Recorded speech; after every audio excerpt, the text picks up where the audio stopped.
ഹരേ കൃഷ്ണ.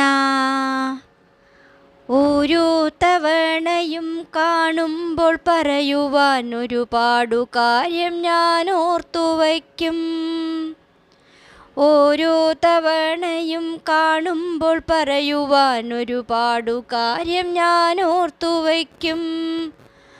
അതിൽ പലതും ഞാൻ ആരോടും അതുവരെ പറയാത്ത കാര്യങ്ങളായിരിക്കും.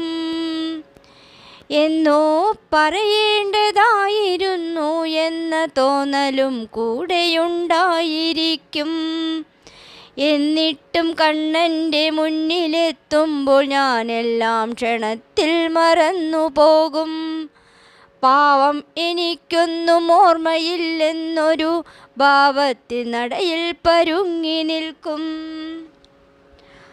അത്ഭുതം തോന്നും ഇതെത്ര കണ്ടാലും എന്നച്യുതനില്ലൊരു ഭാവഭേദം.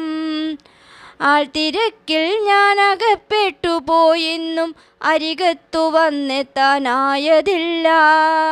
നിർമാല്യം കണ്ടില്ല, തിരുവാകച്ചാർത്തിൻ്റെ നിർവൃതി നുകരാനും സാധിച്ചില്ല. മതിലകത്തൊരിടത്തിരുന്ന് പതിവുള്ള നാമം ജപിക്കാനും പറ്റിയില്ല. തീർത്ഥവും പൂവും പ്രസാദവും കിട്ടുമെന്നാഗ്രഹിച്ചേനതും വിഫലമായി. മോഹിച്ചതത്രയും സാധിച്ചില്ലെന്നുള്ളിൽ ഏറെ വിഷാദമുണ്ടായിരുന്നു. ഇന്നിത്ര മതിയെന്നതാവാമെന്നുണ്ണിക്കണ്ണൻ്റെ നിശ്ചയമായിരിക്കാം എന്നോർത്തു തിരികെ നടക്കവേ ഞാനൊരു പിൻവിളി കേട്ടു തിരിഞ്ഞു നിന്നു. മധുരം കിനിയം കിളിക്കൊഞ്ചലൻ കാതിലമൃതം ചെരിയുമാറായിരുന്നു. കണ്ണിനു കർപ്പൂരമായിട്ടൊരമ്പാട്ടു ഉണ്ണി നിൽക്കുന്നുമുണ്ടായിരുന്നു. ഇന്നെന്താണിങ്ങനെ പോവുകയാണോ എന്നുണ്ണി വിതുമ്പുന്നുണ്ടായിരുന്നു. കണ്ടു ഞാൻ ആരോമലുണ്ണിതൻ കുഞ്ഞിക്കൈ രണ്ടിലും വെണ്ണയുണ്ടായിരുന്നു. ദൂരത്തും ചാരത്തും ചുറ്റിലും പരിമളം തൂവുന്ന കളഭമുണ്ടായിരുന്നു. ചന്ദനമുണ്ടായിരുന്നു, ഞൊറിവെച്ച മഞ്ഞത്തുകിലുമുണ്ടായിരുന്നു.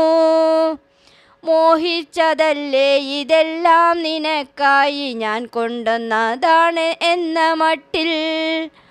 ഒരു കള്ള പുഞ്ചിരി, ഒരു കള്ള നോട്ടം, ഞാൻ അറിയാതെ എന്നുണ്ണി നിന്നടിമയായി.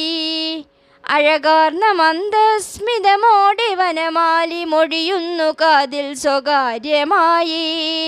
കണ്ടില്ല നീ എന്നെ എന്ന ദുഃഖം വേണ്ട, കണ്ടു ഞാൻ നിന്നെ അതല്ലോ സത്യം. കണ്ടില്ല നീ എന്നെ എന്ന ദുഃഖം വേണ്ട, കണ്ടു ഞാൻ നിന്നെ അതല്ലോ സത്യം. വന്നു കാണാത്തോരെ പോലും ഞാൻ അങ്ങോട്ടു ചെന്നു കാണുന്നു നിത്യം.